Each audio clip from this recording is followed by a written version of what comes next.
नाज़रीन, शाकिर महमूद अमान साहब सीनियर साफ़ी हमारे साथ मौजूद हैं और सनम जावेद के केस के हवाले से आपको पहले भी अपडेट कर रहे हैं। और अब सनम इस वक्त कहाँ पर हैं और उनके केस में क्या पेशरफ्त हुई है, इनसे जानते हैं। आपका शुक्रिया टाइम देने का। बताइएगा कि सनम जावेद के केस में अब लेटेस्ट जो डेवलपमेंट है वो क्या है? देखिए फराज साहब, इस केस में ये है कि एक तो पुलिस ने शनाख्त परेड के लिए 7 दिन की तहवील मांगी थी। सनम जावेद और उनके साथ तैयबा राजा थी। अच्छा। 7 दिन जो हैं वो 24 मई को पूरे हो रहे हैं और उन्हें इंसदाद दहशतगर्दी की अदालत के रूबरू पेश किया जाएगा। और आज लाहौर हाई कोर्ट में जस्टिस सफदर सलीम शाहिद साहब की अदालत के रूबरू उनकी बाजियाबी की दरख्वास्त थी। अब जो सरकारी वकील हैं उन्होंने ये बताया कि सनम जावेद जो हैं उन्हें ATC अदालत पेश कर दिया गया है और अब वो शनाख्त परेड के लिए जो है वो पुलिस की तहवील में है, जेल में है और एक प्रोसेस है वो मुकम्मल हो रहा है। इस चीज़ को देखते हुए जो है वो अदालत की तरफ से ये दरख्वास्त निपटा दी गई है और दरख्वास्त गुजार जो उनके हस्बैंड थे उनको ये कहा गया है कि आप अब इंसदाद दहशतगर्दी की अदालत जाकर जो है वो देख सकते हैं। बाजियाबी तो हो चुकी है। जिस हद तक उन्होंने अदालत से रिलीफ मांगा था वो मिल चुका था, जिस पर अदालत ने ये दरख्वास्त जो है वो डिस्पोज ऑफ कर दी है। अच्छा, तो अब अगली पेशी 24 को होगी? अब अगली पेशी जो है वो 24 मई को ATC में होगी और वहाँ पर जो पुलिस हुकाम है, जो वहाँ पर उनका फोटोग्रामेटिक टेस्ट जो है वो अगर लिया गया है तो उसकी रिपोर्ट पेश करेंगे और उस रिपोर्ट में वो बताएंगे कि सनम जावेद या तैयबा राजा उनका इस वाक़े से मुतल्लिक जो है वो क्या किरदार है। बिल्कुल। अभी तक कैंप जेल में रखा हुआ है? हाँ जी, बिल्कुल। अच्छा, जो लास्ट टाइम आपने खबर दी थी कि घर का खाना पीना बंद हो गया, अब उस पर कोई बेहतरी आई है या नहीं?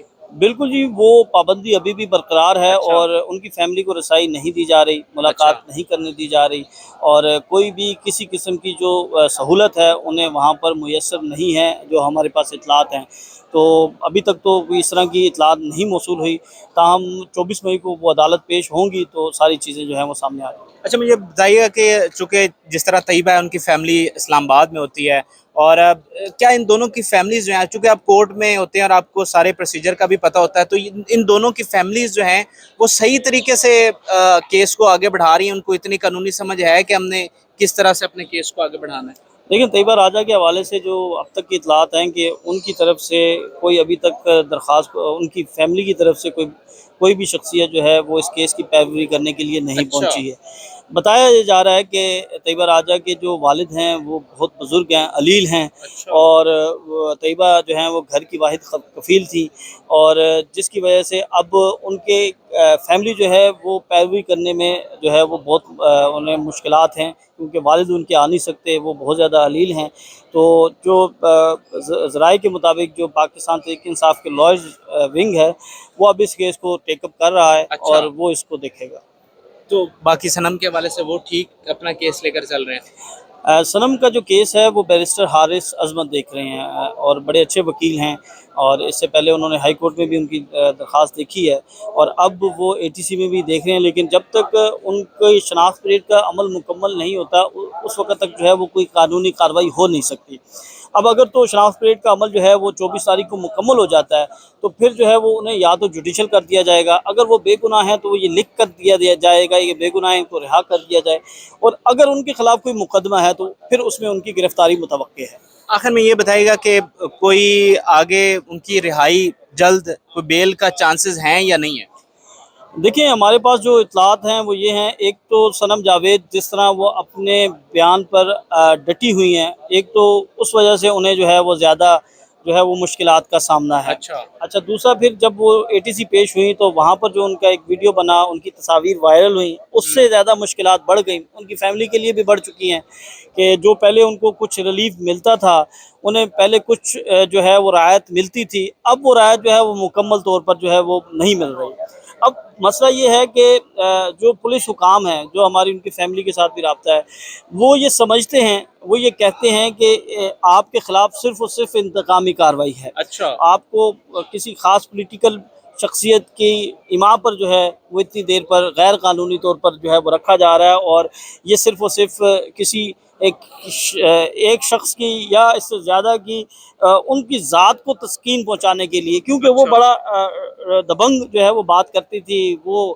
کرٹک تھیں، وہ اختلاف رکھتی تھیں، وہ اعتراض کرتی تھیں، تو اس کی وجہ سے جو ہے وہ انہیں جو ہے وہ اس طرح انتقامی کارروائی کا نشانہ بنایا جا رہا ہے۔ میں یہاں پر جو ہے وہ صنم جاوید کی فیملی جس طرح ان کے ساتھ کھڑی ہے، میں انہیں خراج تحسین پیش کرتا ہوں کہ خواتین کے معاملے میں ایسے موقعوں پر ہم یہ دیکھتے ہیں کہ جو فیملی ہوتی ہے وہ ڈس اون کر دیتی ہے، یا فیملی جو ہے وہ ان کو مجبور کرتی ہے کہ آپ پیچھے ہٹ جائیں، لیکن اس موقع پر جو ہے وہ صنم جاوید کی فیملی نے بالکل ان کے ساتھ کھڑی ہیں اور ان کا حوصلہ بنے ہیں، اور سب کو نظر آ رہا ہے کہ یہ سیاسی انتقام کا نشانہ بنایا جا رہا ہے، اور سب کو نظر آ رہا ہے کہ یہ کسی کی ایما پر کیا جا رہا ہے۔ تو یہ جو چیزیں ہیں، یہ روایت جو ہے وہ انتہائی، میں سے بے شمار دفعہ میں نے کہا کہ غلط ہے۔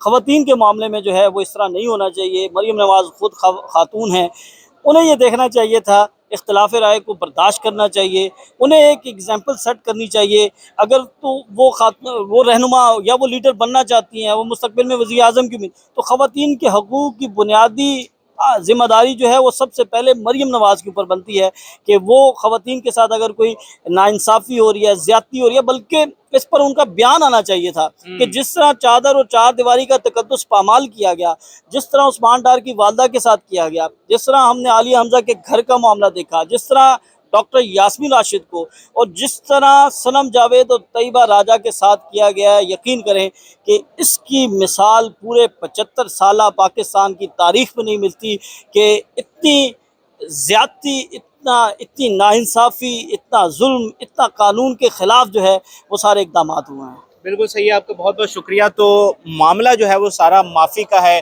اگر وہ پاؤں پکڑ لیتی ہیں اور معافی مانگ لیتی ہیں اور بیک فٹ پہ چلی جاتی ہیں تو شاید آج ہی ان کی رہائی ہو جائے، لیکن اگر وہ اسی طرح سے سٹینڈ لیتی ہیں اور کھڑی رہتی ہیں اور اپنے موقف پر قائم رہتی ہیں تو پھر ان کی رہائی اب مشکل ہوگی، کیونکہ شاگر بھی بتا رہے ہیں کہ یہ انہوں نے کوئی جلاؤ گھراؤ یا توڑ پھوڑ نہیں کی ہے، بلکہ یہ کسی کی انا کو تسکین پہنچانے کے لیے ان کی گرفتاری ہوئی ہے۔ تو فی الوقت کے لیے میں اجازت دیجیے، اس پر مزید آپ کو اپڈیٹ کرتے رہیں گے۔ اللہ حافظ۔